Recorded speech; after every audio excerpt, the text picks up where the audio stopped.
Loss অ্যাঞ্জেলসে বিধ্বংসী দাবানলের প্রভাবে ৯৭তম একাডেমি অ্যাওয়ার্ডসের নমিনেশন অনুষ্ঠান স্থগিত করা হয়েছে। প্রথমে ১৭ জানুয়ারি নমিনেশন ঘোষণা হওয়ার কথা থাকলেও বর্তমান পরিস্থিতির কারণে তা পেছানো হয়েছে।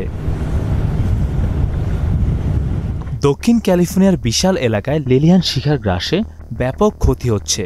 হাজার হাজার মানুষ নিজেদের ঘরবাড়ি ছাড়তে বাধ্য হয়েছেন। পুড়ে ছাই হয়ে গেছে হলিউডের অনেক তারকার বাড়িঘরও। আগুনের তীব্রতা এতটাই ভয়াবহ যে প্রশাসন দ্রুততার সঙ্গে উদ্ধার কাজ শুরু করেছে। এমন পরিস্থিতিতে অস্কার নমিনেশনের তারিখ ২ দিন পিছিয়ে ১৯ জানুয়ারি করা হয়েছে। এছাড়া ক্রিটিক্স চয়েস অ্যাওয়ার্ডের অনুষ্ঠানও ১২ জানুয়ারি থেকে পিছিয়ে ২৬ জানুয়ারি অনুষ্ঠিত হবে। আগুনের ভয়াবহতা তীব্র আকার ধারণ করাতে একাডেমি অ্যাওয়ার্ডসের নমিনেশন অনুষ্ঠানের তারিখ পরিবর্তন করা হয়। একাডেমির সিইও বিল ক্র্যামার সদস্যদের একটি মেইল পাঠিয়ে জানিয়ে দিয়েছেন যে দক্ষিণ ক্যালিফোর্নিয়ার বিধ্বংসী দাবানলের কারণে ক্ষতিগ্রস্ত পরিবারের প্রতি গভীর সমবেদনা। অনেক শিল্পী ও সদস্য এই অঞ্চলে বসবাস করতেন এবং তারা আজ তাদের সবকিছু হারিয়েছেন। এদিকে আগামী ২ মার্চ লস অ্যাঞ্জেলসের ডলভি থিয়েটারে এবারের অস্কার অনুষ্ঠান অনুষ্ঠিত হবে।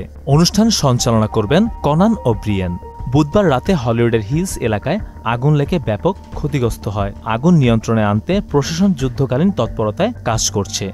দাবানলের কারণে এখন পর্যন্ত ৫ জনের মৃত্যুর খবর পাওয়া গেছে। এছাড়াও ১ লাখ মানুষকে নিরাপদ আশ্রয়ে সরিয়ে নেওয়া হয়েছে। হলিউডের বিখ্যাত তারকাদের বাড়িও আগুনে পুড়ে গিয়েছে।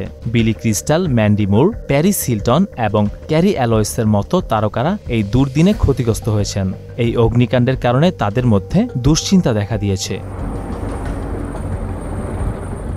বর্তমান পরিস্থিতি অনুসারে লস অ্যাঞ্জেলসের বাসিন্দাদের সাহায্য করা এবং হলিউডের ক্ষতিগ্রস্ত শিল্পীদের পাশে দাঁড়ানোর জন্য বিভিন্ন তৎপরতা চলছে। সেক্ষেত্রে শিল্পীদের কথা চিন্তা করে অস্কার নমিনেশনের তারিখ পেছানো হয়েছে। মেহেদী হাসান, মোহনা ডিজিটাল।